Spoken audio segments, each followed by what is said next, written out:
yang dicintai Allah Subhanahu wa ta'ala, orang yang senantiasa membaca Al-Quran. Tapi bagaimana prinsip orang baca Al-Quran tapi dicintai Allah? Karena selama ini Bapak Ibu, saya yakin Anda semua suka baca Al-Quran. Malah ada yang saya kenal 1 minggu, 2 minggu kurang lebih khatam Al-Quran. Kurang daripada 1 bulan dia mampu khatam Al-Quran. Malah ada yang dalam 1 bulan khatam 2 kali, ada malah 3 kali. 30 juz dalam 1 bulan. Tapi masalahnya bukan berapa banyak baca, tapi bagaimana membaca. Selama ini kita membaca Al-Quran untuk mengkhatamkan. Tapi yang saya minta kali ini agak sedikit kita rubah. Bagaimana saya bisa baca Al-Quran tapi saya mendapatkan Allah mencintai saya?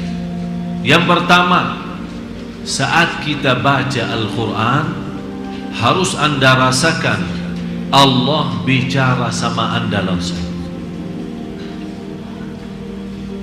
Allah bicara sama kamu. Ya ayyuhalladzina amanu, hei orang. Yang dimaksud siapa? Saya.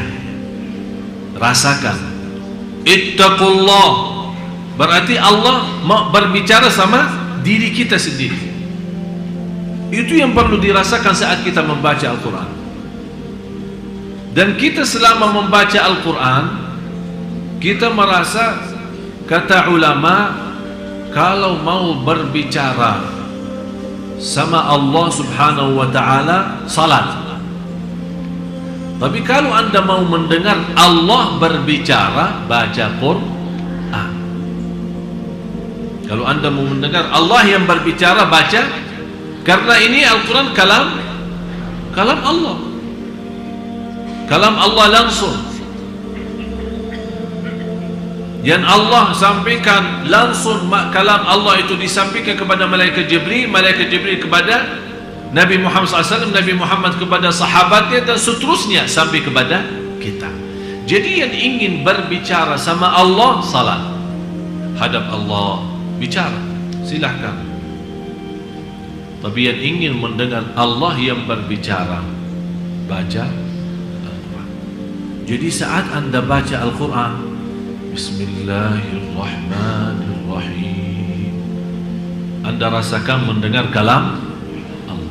Jadi jangan Anda hanya membaca.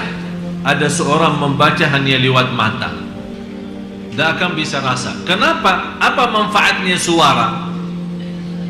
Suara agar didengar oleh, kenapa didengar oleh telinga sendiri? Kalau ada syaitan mengganggu kita, lari. Dia tidak bisa, karena ada suara keluar. Syaitan terganggu. Bukan syaitan yang mengganggu, malah dia yang terganggu. Berarti akan melarikan syaitan dari suara bacaan kita. Kalau sudah syaitan lari, berarti kita akan mampu fokus dan lebih nikmat bacaan kita.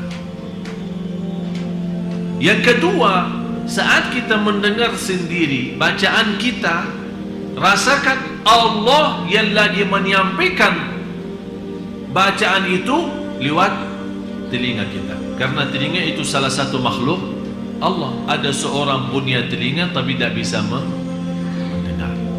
Ada orang punya mata tapi tidak bisa melihat.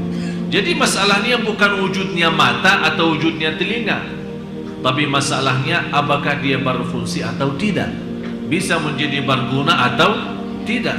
Bagaimana kita bisa mengaktifkan segala tubuh badan kita saat membaca? Begitu caranya. Yang pertama, Anda baca karena Allah lagi berbicara. Yang kedua, Anda membaca Al-Quran, semua berbicaraan itu yang dimaksud adalah diri kita.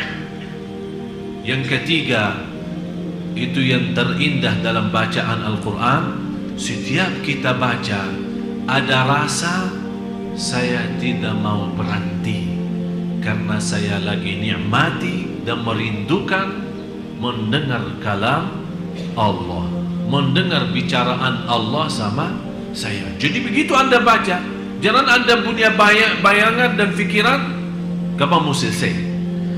Malah justru yang Anda harus rasakan, saya tidak mau selesai, saya mau terus lazat, saya mau nikmat, karena Allah lagi bicara sama saya. Sudah faham 3 poin ini? Itu namanya membaca Al-Quran. Dan 3 hal ini baru akan Allah mencintai